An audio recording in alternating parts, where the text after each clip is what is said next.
everyone, welcome to our YouTube channel. So today we are going to discuss your PCS mains examination year 2018 and in this video we are going to discuss your English portion.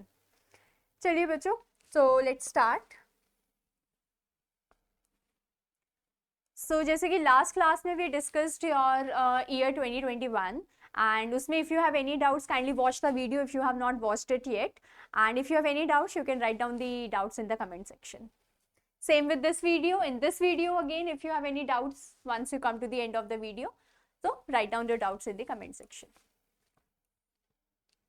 Okay, just like yesterday we are going to start with your reading comprehension. Okay, so read the passage below and answer the questions that follow, and ये आपका 10 marks का question था. ठीक है, तो अब what you need to do.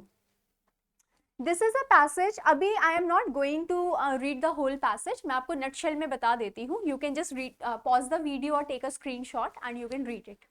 In a nutshell हम देखें तो इस passage में जो author हैं वो ये बता रहे हैं कि हमें अपने दिल की बात सुननी चाहिए, right? हमारा दिल क्या कहता है. ये मत देखो कि समाज क्या कहता है, ये देखो कि आपका दिल क्या कह रहा है, right? तो यहाँ पर author इस चीज़ पे बहुत अच्छे से focus कर रहे हैं. कह रहे अगर आपका मन कहीं से भर गया है, अगर आपको लग रहा है कि यहाँ पर मेरे को इतनी रिस्पेक्ट नहीं मिल रही है या यहाँ पर मेरा फ़ायदा उठाया जा रहा है, चाहे वो आपका करियर है या फिर आपका वर्क प्लेस है, राइट, कहीं पर भी फ्रेंड सर्कल है, राइट, आपको कहीं पर भी ऐसा लग रहा है कि यहाँ पर अब वो बात नहीं है या फिर आप ज़बरदस्ती समाज के लिए उस रिश्ते में टिके हुए हो या आप समाज के लिए वो वाला करियर आपने चूज़ किया हुआ है कि लोग क्या कहेंगे, तो आप बिल्कुल गलत हो.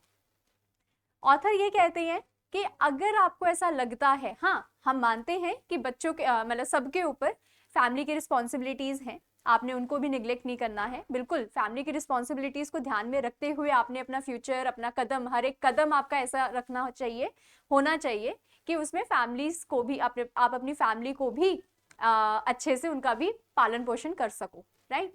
लेकिन फिर भी कहीं ना कहीं अगर आपको लग रहा है कि अब तो हद हो गई है तो आपको उस चीज से निकल जाना चाहिए. दूसरी चीज, अपने समाज को ध्यान में रखते हुए अपनी लाइफ को मत जियो. अपनी लाइफ अपनी मर्जी से जियो. आप चाहते हो, आप एक डांसर बनना चाहते हो तो आप एक डांसर बनो. आप इंजीनियर बनना चाहते हो तो एक इंजीनियर बनो. डोंट थिंक कि मैं डांसर बनूंगा तो लोग क्या कहेंगे. लोगों ने वही कहना है जो उन्होंने कहना है, जो उनके माइंड में है, बस, राइट.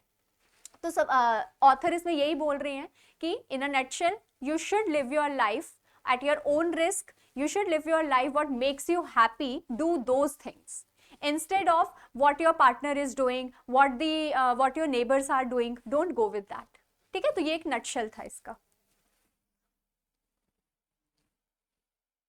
चलो तो क्वेश्चंस देखते हैं. सबसे पहला ही क्वेश्चन है, what is the central idea of the poem. देखो बच्चों, जब भी सेंट्रल आइडिया होता है एक तरह से वो समरी पूछ रहा है, मतलब वो नॉट द समरी, वो एक तरह से ये बोल रहे हैं कि भाई एक नटशेल में अगर बोला जाए तो इस पैसेज में उसने क्या बोला है. तो अभी जो मैंने अभी आपको एक्सप्लेनेशन दी है, that is the nutshell, that is the central idea of this passage. Let's read what is written over here. Central idea revolves around the importance of listening to one's inner voice. आपका जो दिल कहता है वो करो, rather than being governed by fear or social expectations. Instead of कि भाई लोग क्या कहेंगे. The author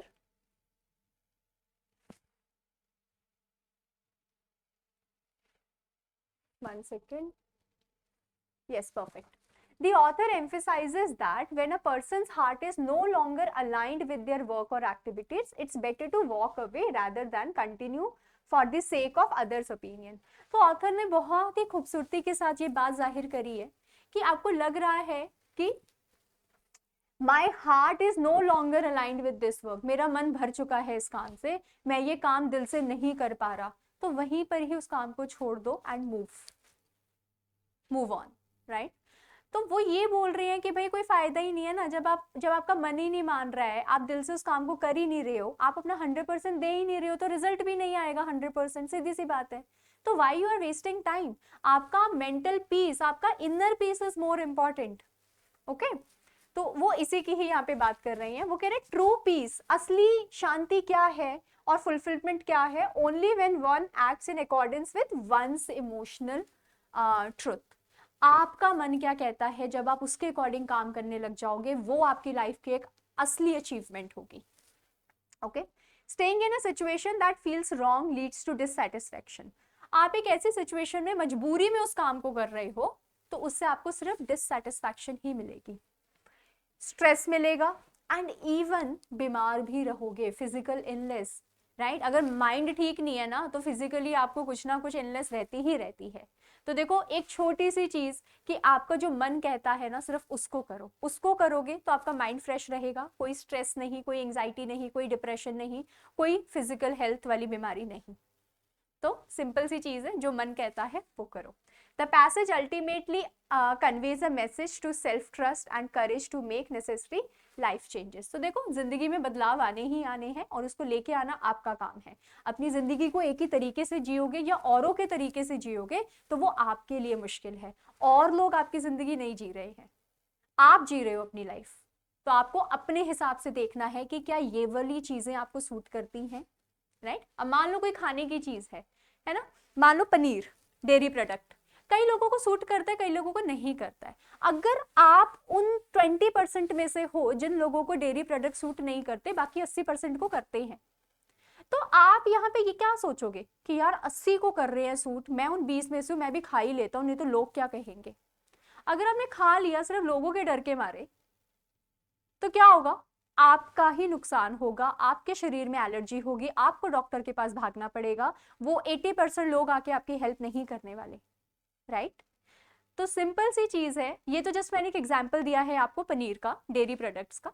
ये एक्चुअल में ऑथर इसको लाइफ के साथ डिनोट कर रहा है कि आपका जो मन कर रहा है वो करो, नो मैटर कि अगला उसके लिए क्या सोचता है। चलो, what factors hold us back from taking bold decision. तो बोल्ड डिसीजंस, हटकर डिसीजंस लेने के लिए क्या चीजें हमें रोकती हैं, वही सोसाइटी का डर, लोग क्या कहेंगे। तो several factors prevent individuals from taking bold and independent decision. सबसे पहला फैक्टर क्या है, fear of the unknown and concern about societal judgement, same वही चीज, लोग क्या कहेंगे। People often continue with undesirable jobs, relationships, or habits because they fear financial instability, social criticism, और failure. काफी लोग ऐसी ऐसी जॉब्स कर रहे हैं जिसमें उनका मन तो नहीं है, बट पैसे तो कमाने ही हैं, मजबूरी है, खाना तो खाना है, इस वजह से वो उसमें है। वो अपना एक्चुअल पैशन फॉलो ही नहीं कर रहे हैं। उनको ऐसा लग रहा है कि अगर मैं एक्चुअल पैशन फॉलो किया, पहली चीज मेरे पास पैसे नहीं होंगे, ठीक है। ये बिल्कुल एक मतलब बहुत ही जेन्युइन प्रॉब्लम है कि ऑफ कोर्स पैसे तो कमाने ही है क्योंकि खाना भी खाना है, लेकिन अपने उस पैशन को बिल्कुल मत छोड़ दो, वर्क लाइफ बैलेंस करो, राइट। और additionally attachment to comfort zones and lack of confidence in one abilities further restrict decision making. अब बहुत से लोग क्या होते हैं ना, वो बिल्कुल कंफर्ट जोन में चले जाते हैं कि भाई ऐसा ही है, ठीक है जी, सुबह 9 बजे जाना है, शाम को 5 बजे आना है, ठीक है, खत्म। पर उस वाले 9 to 5 जॉब में रात को आके हम खाना खाएंगे, सो जाएंगे, सुबह उठ के फिर चले जाएंगे। इस वाली 9 to 5 जॉब में आपकी कोई ग्रोथ ही नहीं है ना। आपको पता है भाई ये सेम रूटीन मैंने हमेशा पूरी जिंदगी भर फॉलो करना है, आप कुछ इनोवेटिव कर ही नहीं रहे हो। अब जहां इनोवेटिव कोई भी चीज नहीं हो रही है, क्रिएटिवली आप उस चीज को नहीं कर रहे हो, तो कहीं ना कहीं आप लैक भी करोगे। The passage suggests that when we allow such fears to dominate us, we suppress मतलब दबा देते हैं our inner truth and compromise our happiness. तो जब हमारे मन में इस टाइप का डर बैठने लग जाए कि पैसे कमाने हैं, हमें मजबूरी में ये करना ही पड़ेगा क्योंकि पैसा चाहिए, या समाज क्या कहेगा, या फिर सोशल क्रिटिसिज्म, मतलब वही आ गया आपका एक तरह से, समाज क्या कहेगा, या फिर मैं फेल ना हो जाऊं, राइट। अगर मैं कुछ नया करूंगा, मैं अपना पैशन फॉलो करूंगा, मेरे को सिंगिंग का पैशन है और मैं सिंगिंग वाली लाइन में चला गया, व्हाट इफ लोगों को मेरी सिंगिंग पसंद नहीं आई, तो मैं तो ना इधर का रहूंगा ना उधर का रहूंगा। तो ऐसी चीजें नहीं सोचनी है। कहते जब आप इन चीजों से बाहर निकलकर कुछ नया ट्राई करते हो ना, अपनी दिल की आवाज सुनकर, आपको जरूर आपका जो मुकाम है वो हासिल होता है।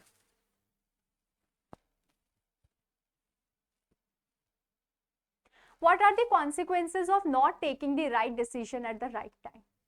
कह रहे हैं कि अगर आपने सही वक्त पर सही डिसीजन नहीं लिया तो इसके रैमिफिकेशंस क्या हो सकते हैं, कॉन्सिक्वेंसेस क्या हो सकते हैं। अब वो कह रहे हैं failure to make the right decision at right time results in emotional and physical suffering. बिल्कुल, अगर आप सही टाइम पे खिसके नहीं ना उस टॉक्सिक जगह से या उस टॉक्सिक एनवायरनमेंट से, तो वो आपको आपके इमोशंस के साथ भी गलत हो रहा है और आपकी हेल्थ, फिजिकल हेल्थ के साथ तो हो ही रहा है। When individuals force themselves to remain in situations that जिनसे उनको खुशी नहीं मिलती, वो जबरदस्ती अपने आप को उन सिचुएशंस में रखते हैं मजबूरी का नाम देकर या लोग क्या कहेंगे उसका नाम देकर, they experience inner conflict, stress, exhaustion. उनके माइंड में ही अंदर एक दिल के अंदर ही एक लड़ाई चल रही होती है, यार क्या है कल फिर से मुझे जाना है ऑफिस, राइट। स्ट्रेस, बहुत ज्यादा स्ट्रेस कि मुझे ये वाला काम भी करके देना है। जब आपको खुशी ही नहीं मिल रही, आप उस चीज को दिल से कर ही नहीं रहे हो, तो स्ट्रेस तो होगा ही ना। एंड इसकी वजह से अनहैप्पीनेस, बिल्कुल बच्चे लोग खुश नहीं होते, मोटिवेशन नहीं होती उनके अंदर और बहुत बार बीमार भी रहते हैं। This passage asserts that ignoring the message of heart, अगर आप दिल की बात नहीं सुन रहे हो उससे आपको कंटिन्यूड मिजरी आएगी, मतलब दुख ही दुख मिलेंगे। तो सिंपल सा फंडा है, दिल की सुनो और आगे चलो। On the other hand taking timely decision, कहते हैं दूसरी तरफ अगर हम टाइमली डिसीजंस लेते हैं तो ऐसी कोई भी चीज हमारे साथ नहीं होगी। इनफैक्ट चाहे वो डिसीजन डिफिकल्ट ही क्यों ना हो, बट हमने हिम्मत जुटाकर उस डिसीजन को लिया है तो वो क्या करेगा, क्लैरिटी, हमारे माइंड में क्लैरिटी आएगी, आपको एक फोकस मिलेगा कि भाई मैंने बहुत ही हिम्मत जुटाकर ये डिसीजन लिया है, I have to do it at any cost, लोगों को साबित करके दिखाना है मुझे। Peace and long term satisfaction, ठीक है, हमेशा के लिए सेटिस्फैक्शन रहेगा कि भाई मैं सही टाइम पे कट लिया था वहां से, इसीलिए आज के टाइम पे आज मैं इतना खुश हूं और मतलब एक्चुअल में वो कर रहा हूं जो मुझे करना था।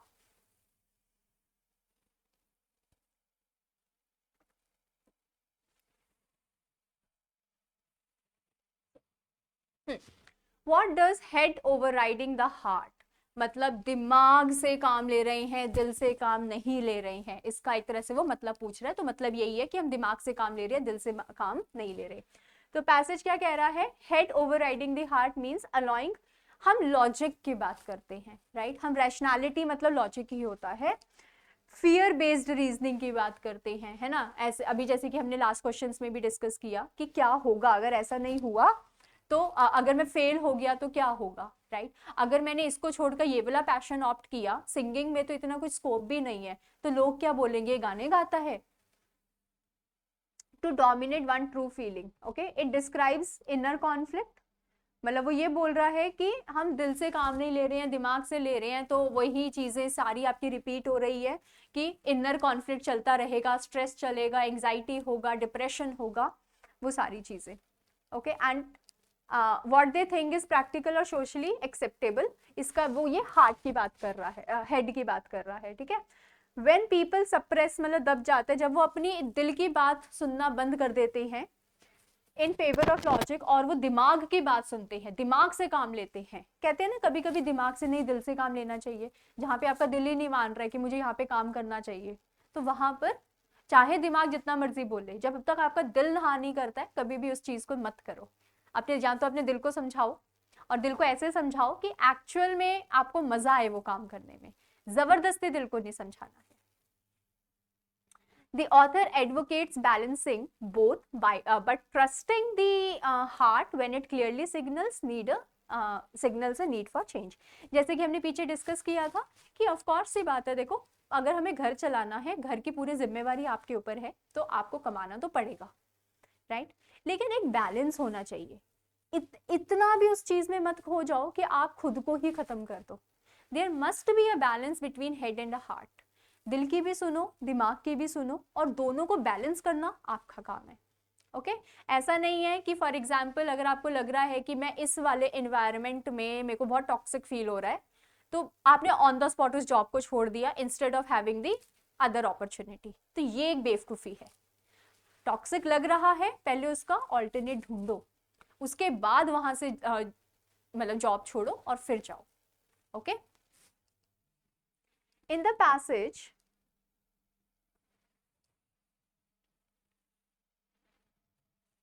पॉजिटिव और नेगेटिव इन इट्स, हाँ सॉरी, अच्छा, इज द पैसेज पॉजिटिव और नेगेटिव इन इट्स इम्पोर्ट। आपको बस बताना है कि ये जो पूरा मैंने इतनी देर से मैं आपको पैसेज के बारे में बता रही हूँ, सेम चीजें हम रिपीट कर रहे हैं हर एक क्वेश्चन में, तो ये चीज आपको पॉजिटिव लग रही है या नेगेटिव। अच्छा, वन मोर थिंग, देखो पैसेज का मतलब तो एक ही है और क्वेश्चंस अलग अलग हैं, तो हमें अपने आंसर्स डिफरेंट वर्डिंग्स में देने हैं, पैराफ्रेज करते हुए देने हैं। Never write down the same wording, same vocabulary, same words, कभी भी ऐसा नहीं करना। उससे ऐसा लगता है कि बच्चे की क्रिएटिविटी कम है, उसकी इमेजिनेशन इतनी अच्छी नहीं है, उसकी वोकैबुलरी इतनी स्ट्रांग नहीं है। Okay, The passage carries a positive and motivational message. It encourages individuals to live authentically, to have faith in their inner voice, and to be courageous enough to change directions when necessary. Right? Although उन्होंने ये भी बोला इस passage ने, वो कह रहे हैं ऊपर तो आपको समझ आ गया होगा कि पैसेज एक पॉजिटिव और बहुत ही मोटिवेशनल मैसेज दे रहा है कि दिल की सुननी चाहिए। कह रहे हालांकि वो ये भी बोल रहा है कि जब आप एकदम से अपनी जॉब छोड़ते हो और एक नई जॉब में शिफ्ट होते हो, कहीं ना कहीं आप डिस्कम्फर्ट फील करते हो, यार उस जॉब में सही था 9 बजे जाता था, इस जॉब में तो सुबह 7 बजे आना पड़ता है। बट आपको ज्यादा खुशी इस जॉब में मिल रही है बिकॉज आपके दोस्त ज्यादा अच्छे 7 बजे वाली जॉब में है। कहते हैं वो टेम्परेरी रहेगा कुछ टाइम के लिए, बट आप धीरे धीरे अपने आप को एडजस्ट कर लोगे, धीरे धीरे अगर आपने चूज किया है वो, तो आपका दिल खुश रहेगा। ओके, और वो क्या श्योर करेगा कि पीस, शांति, जिंदगी में सिर्फ शांति चाहिए और कुछ नहीं चाहिए, trust me, we need peace, that's it. So overall tone of the passage क्या था? होपफुल था, आशावादी, आशावादी, and empowering, inspiring readers to seek personal happiness and emotional alignment rather than living under social pressure. तो वो यही कह रहे हैं कि भाई सोशल प्रेशर में मत रहो और अपनी लाइफ खुल के जियो। तो ये बच्चों इसके कुछ 5 क्वेश्चंस थे। तो आई होप ये पैसेज आप लोगों को बहुत ही अच्छे से समझ आया है। Let's move to the next question, that is a precis writing. अब प्रेसी राइटिंग, जैसे कि मैंने कल की क्लास में भी आप लोगों को एक ओवरव्यू दिया था, प्रेसी राइटिंग में क्या करना होता है, 1/3 ऑफ द पैसेज लिखना है, समरी लिखनी होती है। प्रेसी का मतलब ही समरी होता है, in a nutshell you have to write. तो आपको हमेशा उसको 1/3 करके लिखना है। ओके, तो again it's a very big passage, तो मैं इसको आपको समरी में बता देती हूँ। इसमें इन्होंने ये बोला है, ये जो रोशो है ये एक सोशोलॉजिस्ट हैं, थे। ओके, एंड उन्होंने ये बोला था कि उनका एक सोशल कॉन्ट्रैक्ट था, इन्होंने एक सोशल कॉन्ट्रैक्ट बनाया था। At the end of Divine the King, the state has been seen as party to a contract in which, with the people, a contract to guarantee or supply the necessary order in society. Without the state's soldiers, police, and the apparatus of control, we are told gangs of brigands would take over all our streets. मतलब इन्होंने एक social contract बनाया था जिसमें उन्होंने society की बात करी थी, सरकार की बात करी थी कि सरकार को कैसे कंट्रोल लेना चाहिए अपनी सिटीजन्स के ऊपर। तो ओवरऑल जो रिमेनिंग पैसेजेस हैं उसमें भी उन्होंने इसी की ही बात करी है। रिमेनिंग पैसेज मतलब पूरे के पूरे इस ओरिजिनल पैसेज में उन्होंने ये बात करी है। 1 सेकेंड, इस ओरिजिनल पैसेज में उन्होंने इस चीज की बात करी है कि भाई जो हमारी सरकार है, बिल्कुल सरकार को एक मतलब होल्ड रखना है अपनी जनता के ऊपर, अदरवाइज जनता कुछ भी गलत कर सकती है, लेकिन वो होल्ड बहुत ज्यादा टाइट भी नहीं होना चाहिए और बिल्कुल लूज भी नहीं होना चाहिए। मतलब इतने स्ट्रिक्ट लॉज भी ना हो कि जनता आपको वोट देना ही बंद कर दे, और इतने खुले लॉज भी ना हो कि जनता आपको कुछ सोच समझे ही ना। ठीक है, तो इसके ऊपर ये पूरा का पूरा पैसेज था। तो 1/3 करके लिखना था, पूरा पैसेज 325 वर्ड्स का था। The state and the balance of the order. तो ऑर्डर मतलब किसकी बात हो रही है? गवर्नमेंट की, जो भी ऑर्डर्स होते हैं, जो लॉज होते हैं, उसकी बात हो रही है कि एक बैलेंस्ड लॉ होना चाहिए। तो उन्होंने बोला जो रोशो का जो सोशल कॉन्ट्रैक्ट था, इट हैज बीन व्यूड, मतलब स्टेट बोले तो government has been viewed as a party to a contract. कह रहे सरकार एक तरह से पार्टी है, एक कॉन्ट्रैक्ट है, एक वो एक थर्ड मतलब एक पार्टी की तरह एक्ट कर रहा है with the people. Its duty being to maintain social order. तो सरकार की ड्यूटी क्या है कि भाई सोशल ऑर्डर को मेंटेन रखना है। ओके, कह रहे बिना स्टेट की अथॉरिटी के society would descend into a chaos as history and experience have shown। कहते हैं जैसे कि हमने अपने इतिहास में पढ़ा है, अगर जहाँ पे सोशल ऑर्डर नहीं है, जहाँ पे लॉज नहीं है, जहाँ पे सरकारें नहीं है, वहाँ पे कुछ भी शांति से कभी हुआ ही नहीं है। वहाँ पे हमेशा भगदड़ ही रही है, हमेशा हलचल रही है, हमेशा सब कुछ खराब ही हुआ है। ओके कह रहे however while order is essential, कह रहे लेकिन फिर भी जैसे कि हमने ऊपर वाली लाइन में पढ़ा कि ऑर्डर तो होना ही चाहिए, कह रहे हैं ऑर्डर तो होना चाहिए, लेकिन extent of state control must be questioned, कि किस लेवल तक वो ऑर्डर हम पर वो कर सकते हैं, राइट। ऐसा भी ऑर्डर नहीं होना चाहिए कि मैं बोल रहा हूं, सरकार कह रही है बैठो तो बैठो, उठो तो उठो।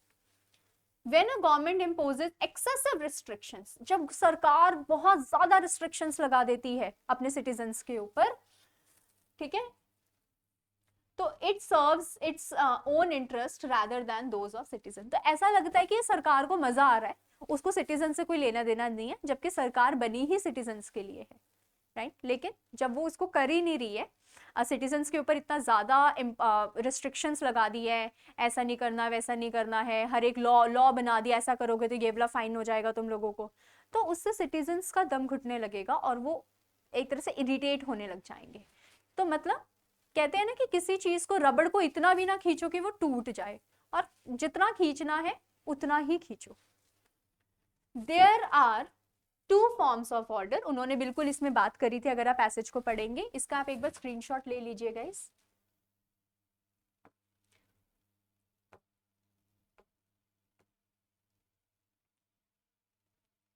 यहां से ले लीजिए फटाफट से एक स्क्रीनशॉट, और ये भी ले लीजिए लास्ट वाली लाइंस का। तो यहाँ पर उन्होंने वो बोला था एक socially necessary and surplus order, उसी की हम इधर बात कर रहे हैं। तो उन्होंने बोला था टू ऑर्डर, एक सोशली नेसेसरी ऑर्डर जो कि हमें नेसेसरी है उतना ऑर्डर होना चाहिए, और दूसरा है सरप्लस ऑर्डर। सरप्लस का मतलब क्या होता है, मोर देन नेसेसरी, अननेसेसरी, भरपूर मात्रा में, विच बेनिफिट्स ओनली द रूलर्स। वो कह रहे हैं सोशली नेसेसरी ऑर्डर है जो कि पीस और स्टेबिलिटी लेके आते हैं, मतलब उतना ही ऑर्डर आ रहा है सिटीजन्स के ऊपर जितना उन रिक्वायर्ड है ना, एक्स्ट्रा नहीं कर रहे हैं। मतलब अगर फॉर एग्जाम्पल देखो ना, कुछ माँ बाप की तरह समझते हैं, कुछ माँ बाप अपने बच्चों के ऊपर इतनी रिस्ट्रिक्शंस लगा देते हैं, तो या तो बच्चा डिप्रेशन में चला जाता है, या तो बच्चा जवां ही बिगड़ जाता है। दूसरी तरफ दूसरे माँ बाप जो बहुत ज्यादा रिस्ट्रिक्शंस नहीं लगा रहे हैं, जितनी जरूरी है उतना ही लगा रहे हैं, बच्चे को फ्रेंड की तरह भी रखा हुआ है, वो बच्चा एक सही जिंदगी जी पाता है और एक अच्छे मैनर्स के साथ बड़ा होता है, अच्छे मॉरल वैल्यूज के साथ बड़ा होता है। तो यहीं पर ही वहां पे उन्होंने भी यही बोला है, गवर्नमेंट मतलब हमारे पेरेंट्स, और सिटीजन्स मतलब बच्चे, मतलब हम सारे सिटीजन्स। तो कह रहे हैं कि सरकार बहुत ज्यादा ऑर्डर, सरप्लस ऑर्डर करेगी तो वो सिर्फ सरकार के लिए बेनिफिशियल है, और नेसेसरी ऑर्डर्स करेगी तो वो पीस लेके आएगा, स्टेबिलिटी लेके आएगा, ठीक है। A state that एनफोर्सेस surplus order loses it's moral and social justification, कह रहे हैं बहुत ही ज्यादा करेंगे तो उसकी मॉरल और सोशल वैल्यूज एक तरह से खत्म हो जाएगी, और वो क्या वायलेट कर रहे हैं, principle upon which it was founded. तो मतलब जिस आधार पर उनको चुना गया था उसी आधार को वो वायलेट कर रहे हैं। Okay okay? चलो बच्चों, नेक्स्ट आता है आपका फॉर्मल लेटर। फॉर्मल लेटर आपको स्टार्ट हमेशा किससे करना होता है, सेंडर्स एड्रेस के साथ, जो भी गिवन होगा आपके क्वेश्चन में, then it there would be a debt. Debt कभी भी शॉर्ट फॉर्म में नहीं लिखनी है, जैसे कि 12/12/25, दैट्स रॉन्ग। आपको पूरा लिखना है, जैसे कि दिसंबर है, दिसंबर 12, 25 लिख दो, या 2025 लिख दो, कुछ भी वे में आप उसको लिख सकते हो। Okay okay? फिर the honourable minister of human resource development, government of India, New Delhi, और सब्जेक्ट लिखना is important, measures to make Indian university globally competitive. तो वही उन्होंने बोला था कि हम कैसे अपनी इंडियन यूनिवर्सिटीज को ग्लोबली कम्पिटिटिव बना सकते हैं।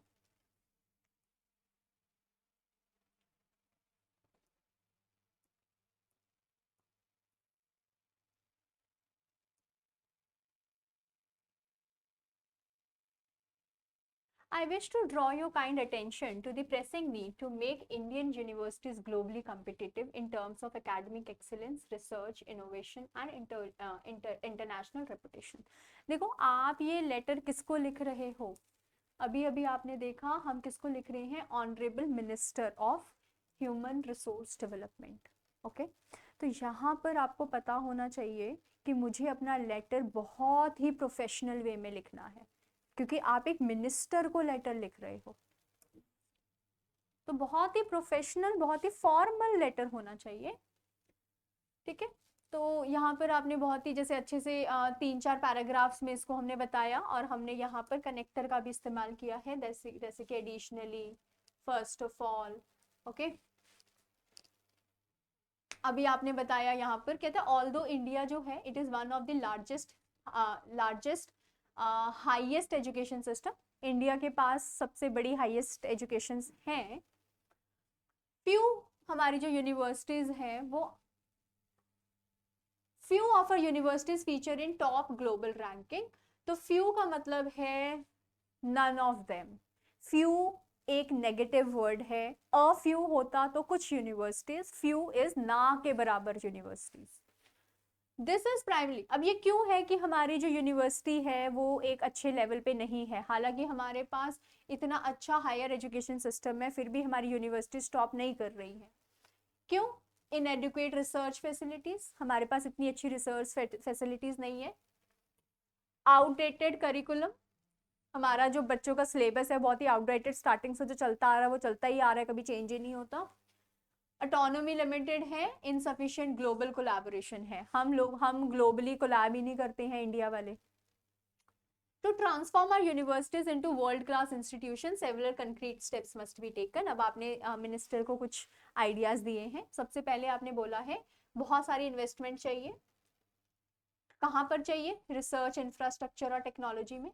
भाई इन्वेस्टमेंट होगा तभी वो चीज़ बढ़ेगी, तभी बच्चे उसमें एडमिशन लेंगे। ठीक है, universities must be encourage to focus on innovation and interdisciplinary studies. कह रहे यूनिवर्सिटी, अब देखो ना एक्चुअल में यूनिवर्सिटीज में क्या होता है, बच्चे जाते हैं, कई बच्चे तो जाते भी नहीं है, जो जा रहे हैं वो पार्क में बैठ के आ जाते हैं, नाम के लिए है भाई यूनिवर्सिटी, और पेपर के टाइम पे बस किसी तरह से पढ़ पुढ़ के पेपर देते हैं और पास हो जाते हैं। यूनिवर्सिटी कॉलेजेस का यही हाल है आज के टाइम पे। तो उन्होंने बोला कि भाई कुछ इनोवेटिव करो, बच्चे इंटरेस्ट ले, हमारी चीज़ें, हमारे कॉलेजेस इतने अच्छे होने चाहिए। ओके, फिर सेकेंडली नेक्स्ट कनेक्टर आ गया आपका, academic freedom and autonomy should be insured so that universities can design need based courses. कह रहे हैं कि एक फ्रीडम होना चाहिए, आप थोपो मत अपने कोर्सेज यूनिवर्सिटीज को कि भाई अगर बीए का स्टूडेंट है तो उसको यही वाले कोर्स करने हैं, एमए का स्टूडेंट है तो यही वाले कोर्स करने हैं। कह रहे यूनिवर्सिटीज को खुद चूज करने दो कि उनके पास किस टाइप का बच्चा आ रहा है, बच्चों को क्या चीज चाहिए। Okay, and partnership with this, faculty recruitment must be merit based. ठीक है, ऐसा नहीं है कि आपका कोई दोस्त है तो आपने उसको बोला ठीक है मैं तेरे को जॉब दिला देता हूँ, तो आके कल से इंग्लिश पढ़ाना। No, there must be merit based recruitment. उस कोई भी आपका दोस्त है या कोई भी XYZ स्ट्रेंजर है, उसको जॉब तभी मिलेगी जब वो अपना टेस्ट पेपर क्लियर करेगा जो यूनिवर्सिटी बनाएगी उस टीचर के लिए। And collaboration with leading global issues should be promoted through exchange program. बिल्कुल भाई, ग्लोबली आप अपनी चीज़ों को एडवर्टाइज करो ताकि और इंस्टीट्यूशंस में पता चले। फिर और तो और एडिक्वेट फंडिंग, बहुत सारी मतलब फंडिंग चाहिए, transparent governance and strong industry academia linkages will help bridge the skill gap and improve employability. और ये सब अगर हो गया तो एम्प्लॉयमेंट तो होगी ना। Introduction of digital learning platform, कहते हैं आज के टाइम पे भी काफ़ी यूनिवर्सिटीज़ ऐसी हैं जिसमें आज भी हम चौक और बोर्ड का इस्तेमाल कर रहे हैं, जबकि दिस इज डिजिटल एरा, तो इसमें डिजिटलाइज्ड हर चीज़ होनी चाहिए। तो डिजिटल बोर्ड्स को लगाया जाए हर एक क्लासरूम में, हर एक क्लासरूम को स्मार्ट क्लासरूम में चेंज किया जाए, उसकी कुछ सजेशंस यहाँ पे दी। ठीक है, and I sincerely hope कि ministry will initiate progressive reforms to elevate the quality of higher education। कहते हैं और मैं आशा करता हूँ कि ऐसा होगा और हमारी जो मिनिस्ट्री है वो इस चीज़ के ऊपर ज़रूर ध्यान देगी और यूनिवर्सिटीज़ जो हैं वो compete करने के लायक ज़रूर बनेगी। ओके, चलो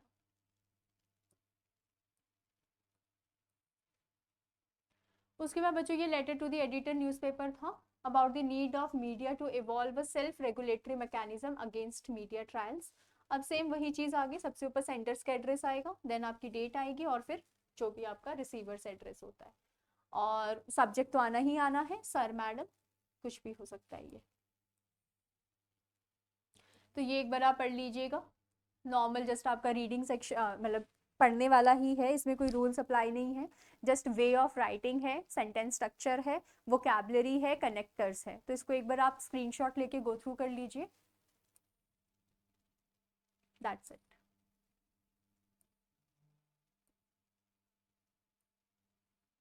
आप इसका स्क्रीनशॉट ले सकते हो, ये आपकी बॉडी है।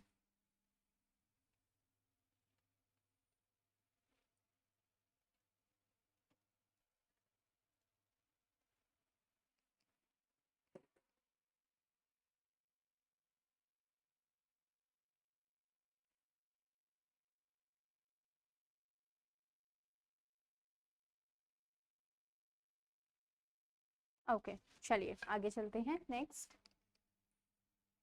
आगे बच्चों हमारे पास ये कुछ एसेस दिए गए थे एग्जाम में, सॉरी ये कुछ एसेस आए थे आपके एग्जाम में, ये चारों के चारों, इनमें से कोई एक ऐसे के ऊपर आपको लिखना था। ऐसे आपका अबाउट 300 वर्ड्स होना चाहिए, 10 मार्क्स का ऐसे था। दैट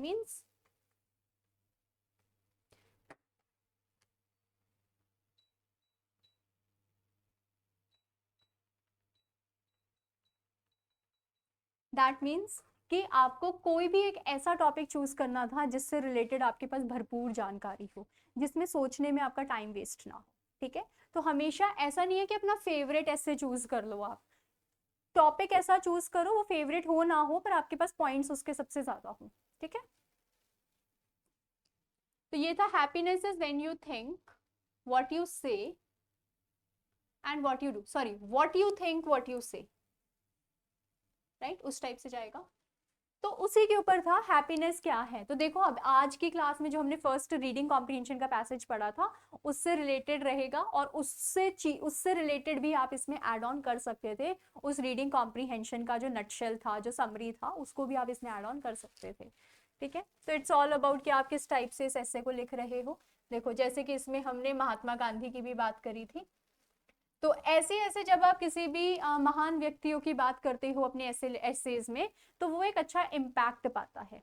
ठीक है, कि बच्चों को नॉलेज है, और आप ट्राई किया करो कि अपना जो एसे है वो एक आई कैचिंग स्टेटमेंट से स्टार्ट करो। कोई मुहावरा हो गया स्टार्टिंग में करो, या बीच में लिख दो, या किसी की सेइंग लिख दो कि भाई उसने ऐसा कहा था, तो उससे एक अच्छा इंप्रेशन पड़ता है।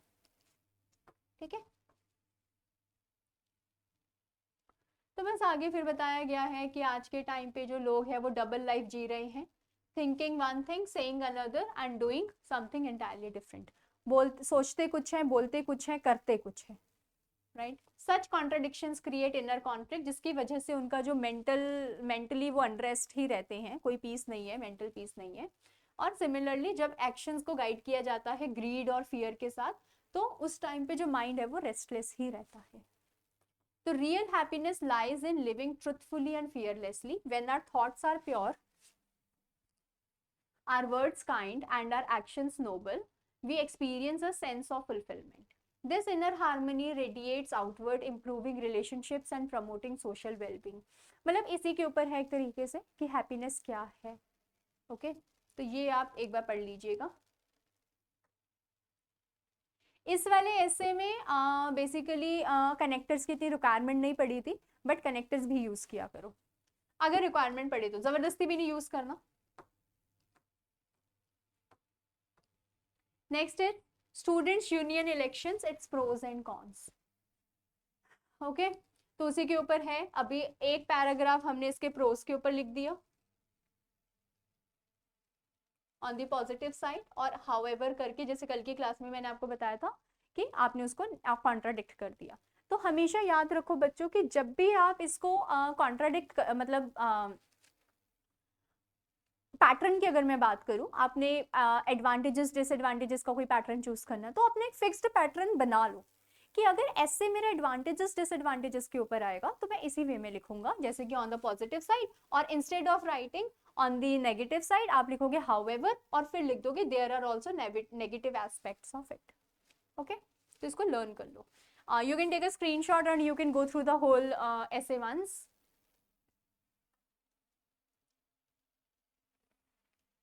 तो इसमें बेसिकली यही बोला हुआ है, ये एक इंटीग्रल पार्ट है हमारी एकेडमिक का, राइट, और एक बहुत ही इंपॉर्टेंट रोल भी प्ले करता है हमारे यंग माइंड्स में, मतलब यूथ में.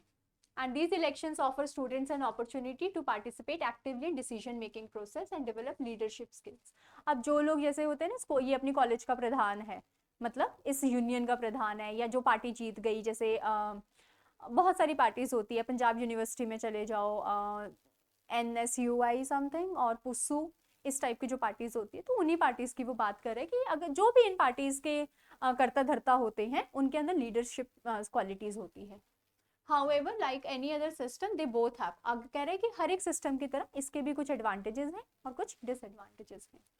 ठीक है, स्टूडेंट इलेक्शंस हेल्प इनकलकेट मतलब भरना democratic ideal such as participation, debate and accountability. They provide a platform for students to express their opinions, raise issues concerning academic administrative affairs. मतलब इसके ऊपर इन्होंने सारी की सारी पॉजिटिव चीज़ों की बात करी है, कनेक्टर्स का भी इस्तेमाल किया है यहाँ पर. ठीक है, फिर उन्होंने नेगेटिव की बात कर दी क्योंकि उन्होंने प्रोज एंड कॉन्स दोनों पूछे थे. ठीक है, तो नेगेटिव में कह रहा है हाउएवर उनके नेगेटिव एस्पेक्ट्स भी हैं. कुछ इंस्टीट्यूशंस में इलेक्शन प्रोसेस जो है वो एक तरह से मतलब बदले की भावना हो जाती है कि भाई ये कैसे जीत गया, इसको तो मैं जीतने ही नहीं दूंगा. तो वो बच्चों का माइंड फिर लीडरशिप स्किल्स की तरफ नहीं जाता है, वो उनका माइंड फिर आतंकवादी तो नहीं बोलेंगे खैर, मतलब गलत तरीकों में ही जाता है. ठीक है, लड़ना एंड ऑल, इनडिसिप्लिन होते हैं, पॉलिटिकल इंटरफेरेंस होती है ना, instead of promoting healthy competition. अब हेल्दी कंपटीशन क्या हुआ कि भाई एक साफ सुथरा सा कंपटीशन हो रहा है, वोट्स डाली जाएंगे, जिसको ज्यादा वोट मिलेंगे वो जीत गया, तो वो काम करेगा, दूसरी पार्टी नहीं करेगी, सिंपल. लेकिन कुछ यंग माइंड्स ऐसे होते हैं जिनके अंदर मैं की भावना होती है ना, ईगो. तो वो वाली टीम कैसे जीतेगी, मैं ही जीतूंगा. तो अगर मान लो कि वो टीम अगर हार भी जाती है उसकी टीम, तो वो कुछ भी कर सकता है अगली दूसरी टीम को नीचा दिखाने के लिए. तो वो एक कंपटीशन रहता है. और लास्ट में आपने कंक्लूजन लिख दिया, जबकि student union elections are valuable. ठीक है, they must be conducted with, कहते हैं हालांकि ये वैल्यूएबल है, इंपॉर्टेंट है, ये बहुत सारी स्किल्स को डेवलप भी करता है हमारे यूथ के अंदर, लेकिन इनको बहुत ही डिसिप्लिन, ट्रांसपेरेंसी और एडहेरेंस के साथ कंडक्ट करवाना चाहिए. That's it. इसी टाइप से बच्चे आपका नेक्स्ट टॉपिक था positive attitude as a panacea of all elements.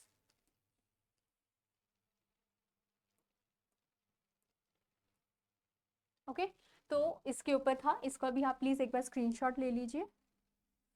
देखो बच्चों, सारे ऐसे इसको डिस्कस करना इज नॉट पॉसिबल, तो that's why I am suggesting आप इसका स्क्रीनशॉट लो, एंड कोई भी डाउट्स हो, ये बस आपका राइटिंग है, इसमें कोई रूल्स वगैरह अप्लाई नहीं हो रहे हैं. जहाँ रूल्स आएंगे वहाँ पे मैं आपको एक एक रूल समझाऊंगी.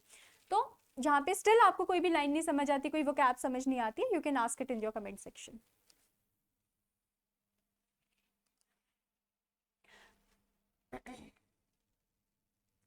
ठीक है, और ये लास्ट वाला आपका था equity, equality and Amity. Amity मतलब फ्रेंडशिप होता है, as themes of Guru Nanak Dev ji teaching. तो एक तरह से अब देखो यहाँ पर आपकी जनरल नॉलेज की भी बात उन्होंने जज कर लिया कि बच्चे को गुरु नानक देव जी की टीचिंग्स के बारे में कितना पता है. तो एक हमने इक्विटी के ऊपर, दूसरा इक्वालिटी के ऊपर, और तीसरा एमिटी के ऊपर पैराग्राफ लिख दिया. ठीक है जी, फटाफट से स्क्रीनशॉट लो.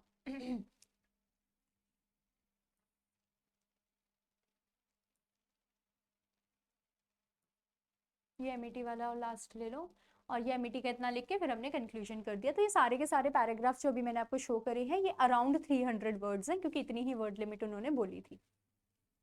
चलो नेक्स्ट, अब आते हैं translate the following Punjabi sentences into English. ठीक है, श्री गुरु नानक देव जी दे जीवन दे, श्री गुरु नानक देव जी दे जीवन दे आखिरी वरियां नाल संबंधित गुरुद्वारा करतारपुर साहिब दे लांघे संबंधी घटनारचक तेखी नाल, ये एक ही वर्ड है आपका,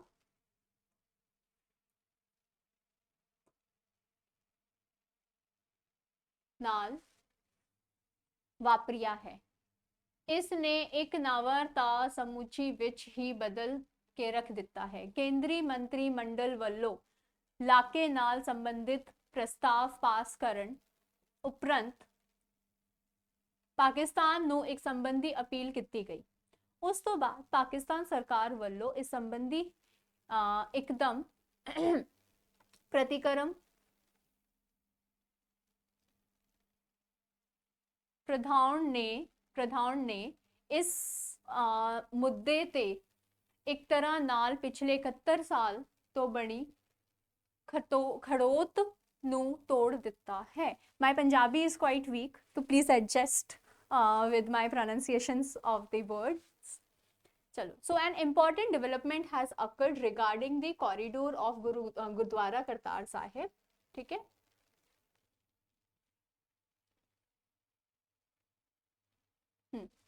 Associated with the later year of Guru Nanak Dev Ji's life. तो ये पहली लाइन को हमने ट्रांसलेट कर दिया। It has changed the atmosphere completely. उसने इस एटमॉस्फेयर को बहुत ही पूरी तरह मतलब बहुत ही अच्छे उसमें completely बदल दिया है। And after the Union Cabinet approved the proposal related to the corridor, an appeal was made to Pakistan. Pakistan के को एक अपील दी गई। And उनका quick response has ended the 71-year long deadlock on this issue. चलो आगे चलते हैं। जलियांवाला बाग, जलियांवाला बाग कत्लेआम दी पहली ताबदी अगले साल आ रही है। The first documentary,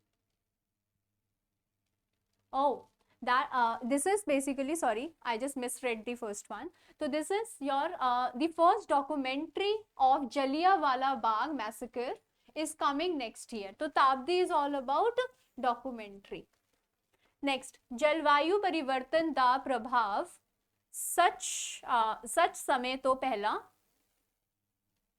दिखाई देन लग पिया है। The effects of climate change have started appearing earlier than expected. ठीक है, ये तो आसान था। संसार अजिहे लोकां नाल भरिया पिया है जो अपने ਲਈ ही जीउंदे ਹਨ। The world is full of people who live only for themselves, जो अपने लिए जीते हैं। बिल्कुल सही है, आसान थे ये वाले तो, बस फर्स्ट और सेकंड वाला थोड़ा सा मुश्किल था। इसमें मुश्किल भी क्या था, ताबदी की इंग्लिश पता होनी चाहिए, डॉक्यूमेंट्री, कत्लेआम का इंग्लिश पता होना चाहिए, massacre. Next,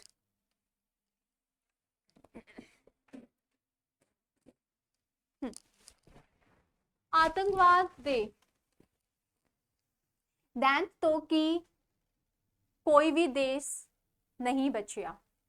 No country has remained untouched by the demon of terrorism. ठीक है, ਬੱਚਿਆਂ ਵਿੱਚ ਬਾਹਰ ਜਾਣ ਦੀ ਹੋੜ पंजाब ਨੂੰ ਲੈ ਡੁੱਬੇਗੀ। बच्चियां ਵਿੱਚ बाहर जान, ये दो अलग अलग वर्ड्स है, बाहर जान, ठीक है। तो मतलब वो जो रेस है, वो जो जज्बा है कि बाहर ही जाना है, बाहर ही जाना है, बाहर ही जाना है, जज्बा तो नहीं है, एक मतलब है कि बस जाना ही है, चाहे आपको पता है क्यों जा रहे हैं लोग या नहीं पता है, वहां पे जाके क्या करोगे नहीं पता, पर फिर भी बाहर जाना है क्योंकि सब जा रहे हैं। कनेडा, तो पंजाब ਨੂੰ ले डूबेगी। तो the race among children go to go abroad will sink Punjab, और विल नॉट बी, हाँ सिंक पंजाब बोल सकते हो। चलो बच्चों, अब आते हैं आपके असली चीजों पे। मेरा अभी तक असली ही चल रहा था, थोड़ा और असली पे आ जाते हैं। Synonym of the following words, मतलब प्रायवाची शब्द, प्रायवाची शब्द बताने हैं इन सभी वर्ड्स के। तो वेनरेशन, वेनरेशन का मतलब अभी फटाफट से अपने माइंड में सोचो कि वेनरेशन का मतलब क्या होता है। अब देखो, अगर आप आंसर्स की तरफ भी देखो तो आंसर में क्या लिखा हुआ है, आंसर में आपका लिखा हुआ है रेवरेंस, राइट।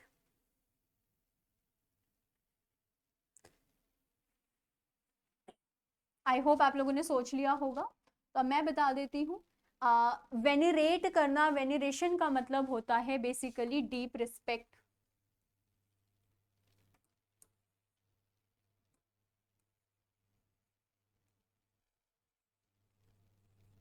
और यू कैन से रिगार्ड करना किसी भी चीज का। ओके, फिकंड देखो बच्चों, ये 2020 में भी पूछा गया था 20-21 वाले पेपर में, और ये 18 वाले में भी आ गया है 17-18। तो basically fecund is fertile, ability to produce more. Okay, obviate का मतलब है प्रिवेंट करना किसी भी चीज को, मतलब किसी भी दुविधा को प्रिवेंट कर दिया आपने, किसी भी व्हाट यू कॉल, मतलब कोई भी जैसे दुविधा होती है, कोई भी मुश्किल समय होता है, उसको आने से पहले ही आपने प्रिवेंट किया, मतलब प्रिकॉशंस ले लिए एक तरीके से। Okay, travesty, travesty is all about mockery. अब ट्रिवेस्टी मॉकरी क्या मीनिंग होता है, पहले तो ये बताएं ट्रिवेस्ट्री का मतलब क्या होता है।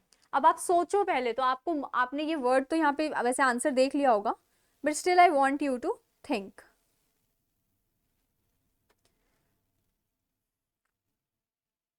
ओके, तो आई होप आपने मतलब सोच लिया। अब मॉकरी ट्रिवेस्ट्री दोनों का मीनिंग तो सेम ही है क्योंकि सिनोनिम्स है ऑफ कोर्स। अब ट्रिवेस्ट्री होता है ऐसी चीजें, मतलब ऐसी चीज बेसिकली समथिंग जिनकी कोई does not have the qualities और values that it should have. ऐसी कोई, मतलब जो चीज होनी चाहिए थी वो चीज नहीं है, एक्चुअल चीज नहीं है।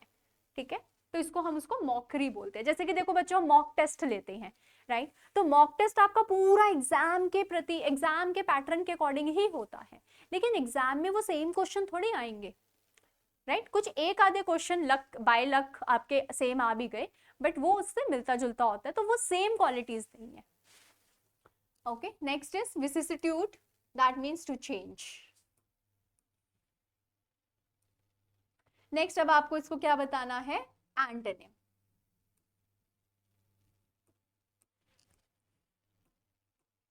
Antonym, next is, first is sorry, arduous. Arduous is something that is very very difficult or challenging, तो इसका opposite क्या हो जाएगा, easy. Next is disparage, इसका मतलब होता है to curse somebody, किसी की तारीफ ना करना, तो opposite would be praise. ठीक है, reproach का opposite comment, loose ढीला, तो opposite tight, and loop-sided, lopsided मतलब not balanced particularly, तो opposite should be balanced. Next, हमें इनका पैसिव वॉइस करना है। सोशल नेटवर्किंग इंटरेस्ट्स एवरीवन, ये वर्ब की एस और ईएस वाली फॉर्म है आपकी, ये आपका सब्जेक्ट है और ये आपका ऑब्जेक्ट है। तो पहले ऑब्जेक्ट आएगा एवरीवन, ठीक है। एस और ईएस फॉर्म आपका इज, एम और आर में चेंज होता है, तो एवरीवन के अकॉर्डिंग इज आएगा, और इंटरेस्ट की third form would be interested, and by करके सोशल नेटवर्किंग, तो एवरीवन इज इंटरेस्टेड इन। अच्छा, वन मोर थिंग गाइस, देखो, अच्छा ये बहुत ही इंपॉर्टेंट है कि हमारे पास कुछ ऐसे वर्ब्स होते हैं जिनके साथ बाय नहीं लगता इन पैसिव वॉइस, जैसे कि उनमें से एक वर्ड है आपका इंटरेस्टेड, एक वर्ड है आपका नो, राइट? तो अगर मैं कह रही हूँ शी नोज मी, तो इसका आंसर क्या होगा, I was known to him, to her, sorry.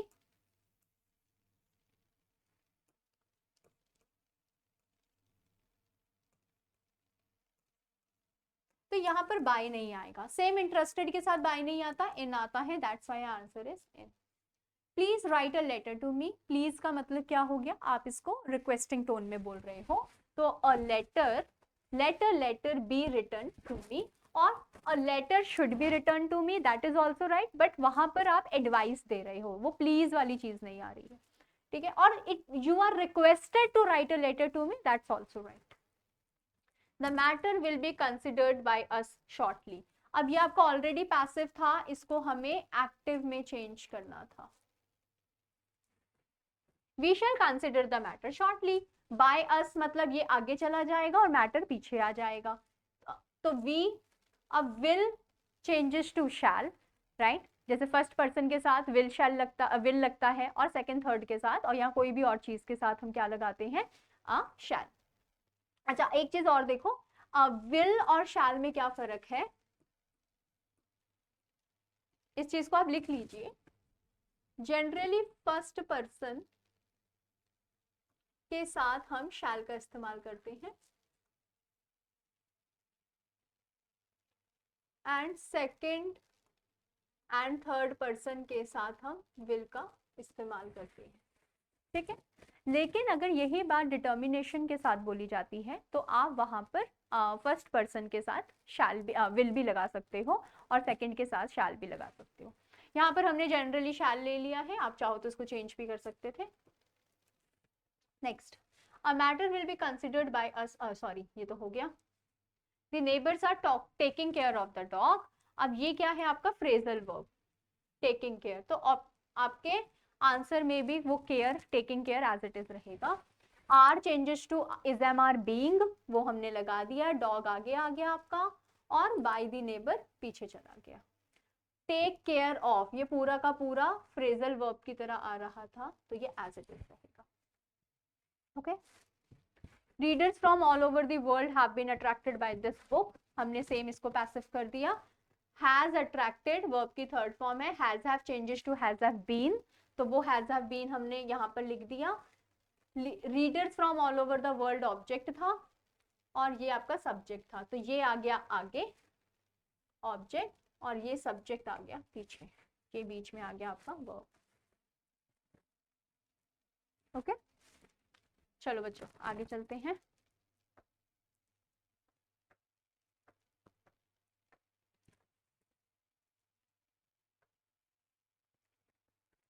Correct the following sentences.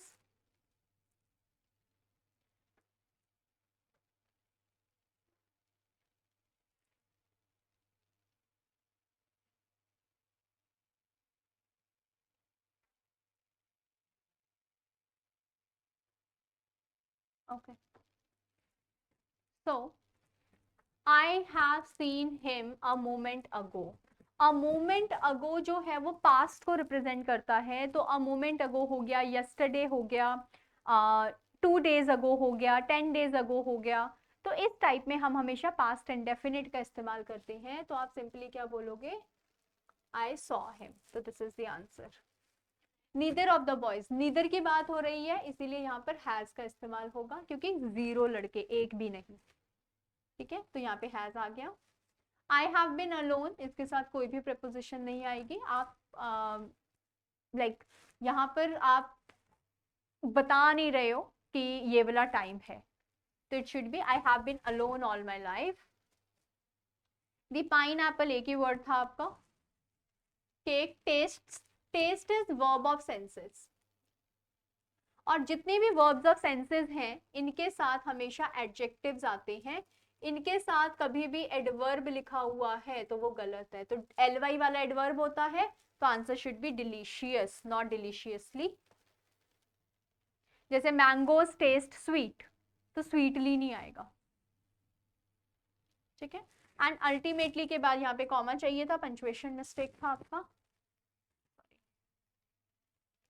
Neither fame nor a bank having a bank balance, अब जब आपने नीदर नॉर के साथ नाउन लगाया तो दोनों तरफ नाउन ही चाहिए, हैविंग वर्ब अपनी तरफ से ऐड नहीं करना है, नीदर नॉर में सेम चीजें ही चाहिए होती है। तो having a bank balance, would matter, will matter कर दो इसको, वुड आपका पास्ट टेंस चला जाता है एक तरीके से, तो एक सेंटेंस में एक से ज्यादा गलतियां भी हो सकती है।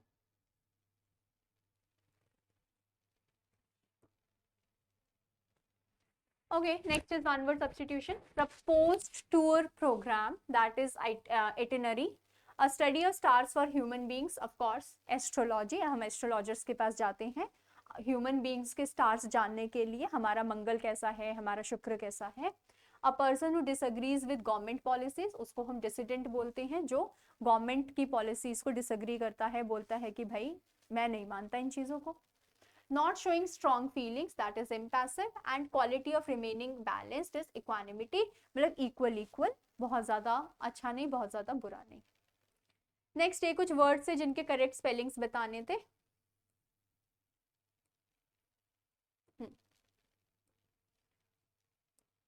तो सिंपल है, दोनों में ही हायरार्किकल की स्पेलिंग गलत है, this is the correct spelling, HIERARCHICAL, okay. Next is कंसेंशियस की स्पेलिंग गलत है, कंसाइंस करके फिर TIUS आता है, कंसाइंस में ई नहीं आता। नेक्स्ट है सेंट्रल में ये वाला मतलब ये तो आएगा, सॉरी सॉरी सॉरी, TE नहीं आता। एंड कर्नल इज ये वाला, ये वाले बच्चे अक्सर गलती करते हैं, या फिर वो कर्नल ये लिख देते हैं या KERNEL लिख देते हैं, तो ये वाले स्पेलिंग्स आपके गलत है। कर्नल इज COLONEL, स्पेलिंग्स इसके कॉलोनल करके है, but pronunciation is colonel. And इसी तरीके से बच्चों लेफ्टिनेंट के स्पेलिंग भी लर्न कर लीजिएगा, ल्यूटिनेंट करके होते हैं उसके स्पेलिंग्स। चलो next, use each of the following words in 2 separate sentences. एक बार नाउन, एक बार वर्ब बनाना है, ठीक है। तो मैन को देख लो यहाँ पर, ये वाले ही वर्ड्स हैं।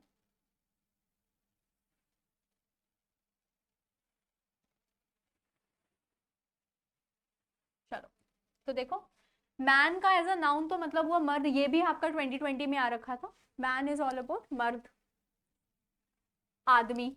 तो man, the man was kind to all, he is an honest man. और manned, man as a verb मतलब he manned the post carefully, मतलब निभाना एक तरीके से उस चीज को। Next blot, blot is kind of धब्बा और समथिंग, तो ब्लॉट ऑफ इंक यहाँ पे नाउन बन गया क्योंकि आर्टिकल लगा दिया। And don't blot the page which too much ink, तो यहाँ पर मैं मेन वर्ब की तरह यूज कर रही हूँ, वर्ब की first form, it becomes your imperative sentence. Estimate, the estimate was too high, जैसे हम बोलते हैं ना what is the estimate of estimate price of this car, तो मतलब लगभग लगभग, approximate. We estimate the cost at, अब यहाँ पर ये सब्जेक्ट हुआ, अब हमने एक्शन क्या किया, अंदाजा लगाने का, तो वो हमारा वर्ब हो गया। और किसका अंदाजा लगाया, कॉस्ट का, तो वो ऑब्जेक्ट हो गया।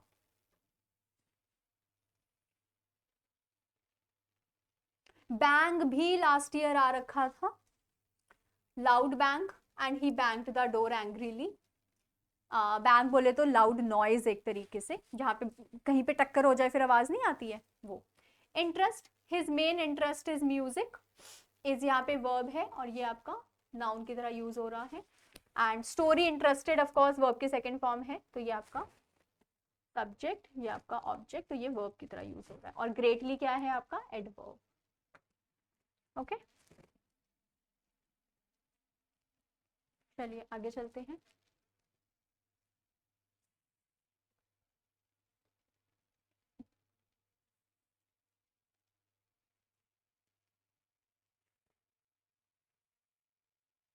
अब आपको नरेशन चेंज करना है। अब देखो उन्होंने ये नहीं लिखा कि आपको डायरेक्ट स्पीच चेंज करना है या इनडायरेक्ट चेंज करना है, नरेशन चेंज करना है। इसका मतलब क्या है, डायरेक्ट टू इनडायरेक्ट भी हो सकता है और इनडायरेक्ट टू डायरेक्ट भी हो सकता है। I asked her to let it go, ये आपका ऑलरेडी इनडायरेक्ट में है, तो इसको किस में चेंज करोगे, डायरेक्ट। डायरेक्ट की पहचान है कॉमा इन्वर्टेड कॉमा। तो I asked her to let it go, I said to her let it go, simple. तो आस्क्ड का सेड हो जाएगा। What happened to make him so angry? She asked. She asked. ये आपका already inverted commas में था, तो मतलब ये डायरेक्ट था, हमें किस में चेंज करना है, इनडायरेक्ट में। She asked what had happened. अब what happened, happened आपका वर्ब की सेकंड फॉर्म है, मतलब ये आपका पास्ट इंडेफिनिट है, तो इसको किस में चेंज करना है, पास्ट परफेक्ट में। To make him so angry, he asked me if I was Indian. हाँ, he asked me if I was Indian, इसको आपको क्या करना था, ओ इसका आंसर लिख लीजिए guys. He said to me, are you Indian? This should be the answer. Okay. Leave the room at once, he said. He ordered me. अब उसने ऑर्डर किया मुझे। अब इम्पैरेटिव सेंटेंस है तो यहाँ पे टू लग जाएगा, to leave the room at once.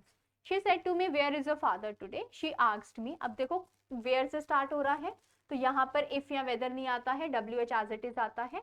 और जब भी हमारा इम्पैरेटिव मतलब नरेशन में डायरेक्ट स्पीच क्वेश्चन मार्क में होता है, तो आपका क्वेश्चन मार्क या किसी में भी है, आपका आंसर हमेशा फुल स्टॉप में है। और फुल स्टॉप का मतलब है सब्जेक्ट वर्ब और ऑब्जेक्ट का कॉम्बिनेशन फॉलो करना। तो आपने पहले सब्जेक्ट लिखा फिर वर्ब लिखा। ओके, चलो आगे चलते हैं।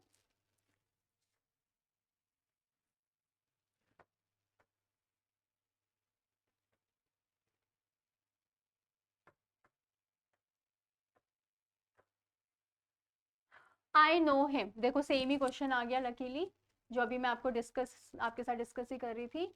ही वॉज नहीं, नो लिखा हुआ है फर्स्ट फॉर्म, तो इज आ जाएगा। He is known to me. अब मैंने बताया था ना नो के साथ टू आएगा। देखो ये है तो देखो कितना छोटा सा सेंटेंस, काफी बच्चे देख के बड़े वो जाते कि इतना आसान क्यों आ रखा है मैम। द रीजन बिहाइंड, उनको ये जानना है कि क्या बच्चे को पता है कि नो के साथ टू आता है, या फिर उसने भी हर एक बच्चे की तरह रट्टा मारा हुआ है कि पैसिव वॉइस है तो बाय आता है। इन सब चीजों को वो जज करते हैं। The stranger said could you tell me whether where the post office is. तो द स्ट्रेंजर आस्क्ड, यहाँ पे क्या आएगा आस्क्ड। अब क्वेश्चन मार्क है तो इफ आ जाएगा। If I could tell him where the post office was. अभी I will show you the answer, दिखाई देती हूँ। ये रहा आपका आंसर, चेक कर लेना। चलो इसी को ही खोल लेते हैं, क्या दिक्कत है। Okay, so the stranger asked if I could tell him where the post office was. I did not spend as much money as you. इसमें करना क्या था, तभी मैं यहाँ पर थी। कंपैरेटिव में चेंज करना है, here you go। तो कंपैरेटिव का मतलब क्या हो गया है, सेकंड डिग्री आपकी, गुड बेटर बेस्ट बेटर वाली जो डिग्री होती है। यहाँ पर है क्या आपका money, I did not spend as much money as you. तो यहाँ पर सिंपली आएगा मतलब एज मच मनी, तो इसका आएगा मोर मनी। ठीक है, तो आंसर क्या हो जाएगा, यू स्पेंड। वो कह रहे कि मैंने उतना पैसा खर्च नहीं करा जितना तुमने करा है, तो you spend more money than I did. A more money is the comparative degree of much money. Much money, more money, most money. Your friend is waiting for you since morning, इसमें question tag add on करना था। तो your friend is, तो is का question tag में sentence positive है तो answer negative होता है, और जो हेल्पिंग वर्ब है उसी का ही नेगेटिव करना है। तो इज का नेगेटिव इजंट, और फ्रेंड के लिए आप क्या प्रोनाउन लगाओगे, he. When we arrived at the station, ये क्या करना था, इसमें चेक कर लेते हैं। ई पार्ट आपका करेक्ट द स्टेटमेंट, ये ऊपर वाला ही है आपका। अब देखो बच्चों यहाँ पर दो एक्शन हो रहे हैं। पहला एक्शन है कि जब मैं स्टेशन पहुंचा, ट्रेन पहले we arrive the station, the train already left. मैं स्टेशन पहुंचा और ट्रेन जो है वो पहले ही जा चुकी थी मेरे स्टेशन पहुंचने से पहले। तो पास्ट में कितने एक्शंस हो रहे हैं, टू एक्शंस। पहला एक्शन था ट्रेन का चले जाना, और दूसरा एक्शन था मेरा स्टेशन पहुंचना। तो जब भी पास्ट में दो एक्शंस होते हैं हम हमेशा पास्ट इंडेफिनिट और पास्ट परफेक्ट को फॉलो करते हैं। Got it, sorry. तो बस उसी को ही फॉलो करते हुए हमने यहाँ पर अपना आंसर लिख दिया था, अगर आपको दिख रहा हो, ये रहा। तो फर्स्ट एक्शन क्या था हमारा, ट्रेन का चले जाना, तो वो हमने लिखा पास्ट परफेक्ट। और सेकंड एक्शन है हमारा पहुंचना, तो this is past indefinite. We enjoyed our holiday, it rained a lot. Complex sentence का मतलब होता है one dependent and one independent. ठीक है, तो एक डिपेंडेंट एक independent. Although it rained, although though, although आपके सब ऑर्डिनेटिंग कंजंक्शंस हैं जो सेंटेंसेस को कॉम्प्लेक्स बनाते हैं, डिपेंडेंट बनाते हैं। तो एक सेंटेंस है ऑल्दो इट रेन्ड, और दूसरा है we enjoyed our holiday. Although it rained a lot, that's an incomplete sentence, और we enjoyed our holiday, that's a complete sentence. इसीलिए कॉम्प्लेक्स बन गया जिसमें एक इनकम्प्लीट होता है सेंटेंस और एक कंप्लीट होता है। I almost gave dash on him. I almost gave up मतलब मैं छोड़ चुका था, उम्मीदें छोड़ चुका था। गिव अप करना मतलब छोड़ देना।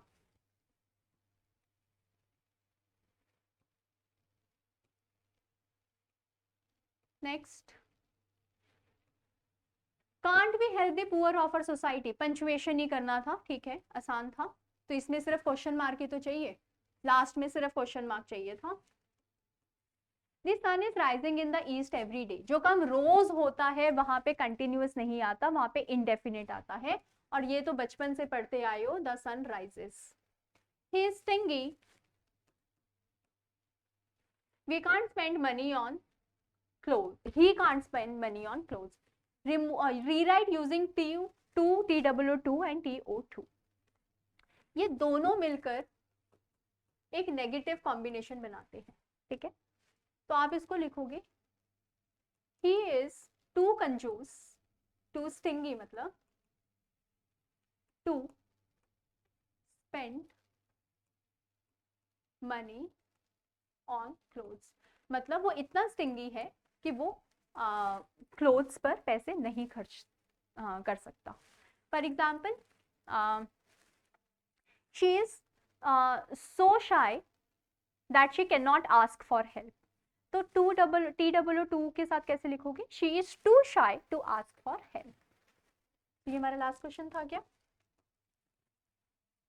Yes, okay.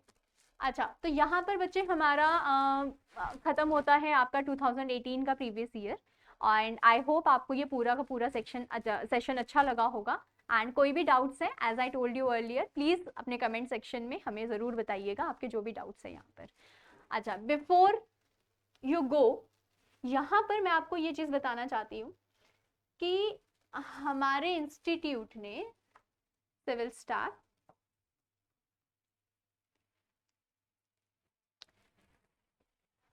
बहुत ही अफोर्डेबल टेस्ट सीरीज लॉन्च करी है, ठीक है, जो कि 21 दिसंबर 2025 से स्टार्ट हो रही है आपकी, ऑनलाइन भी ऑफलाइन दोनों मोड में है, आपको जैसा अच्छा लगता है आप वो वाला मोड जो है वो अपना चूज कर सकते हो। इसकी जो फीस है वो आपकी 5000 है। And on the other hand, अगर किसी को टेस्ट सीरीज भी चाहिए और क्रैश कोर्स भी चाहिए, टेस्ट भी देना है और मटेरियल भी चाहिए, क्रैश कोर्स करना है, तो उसकी फीस है आपकी 8000, और ये वाला कोर्स भी आपका ऑनलाइन और ऑफलाइन दोनों मोड में अवेलेबल रहेगा। कभी आपका मन नहीं किया तो आप घर पे बैठ के भी वो क्लासेस लगा सकते हो या वो टेस्ट दे सकते हो। एंड इसका जो सिर्फ जिसको क्रैश कोर्स चाहिए वो 16 दिसंबर से स्टार्ट हो रहा है, उसकी फीस आपकी 5000 है। ओके, तो फटाफट से डिस्क्रिप्शन पे इसका जो लिंक है वो दे रखा है, या फिर ये आपका नंबर है, इस नंबर को आप लोग सेव कर लीजिए, 9056723751। So this is the number of our institution civil staff. तो इस नंबर पे कॉल करिए, अपने आप को रजिस्टर करवाइए, और हम फटाफट से मिलेंगे अपनी क्लासेस में अब। ठीक है बच्चों, चलो बाय बाय।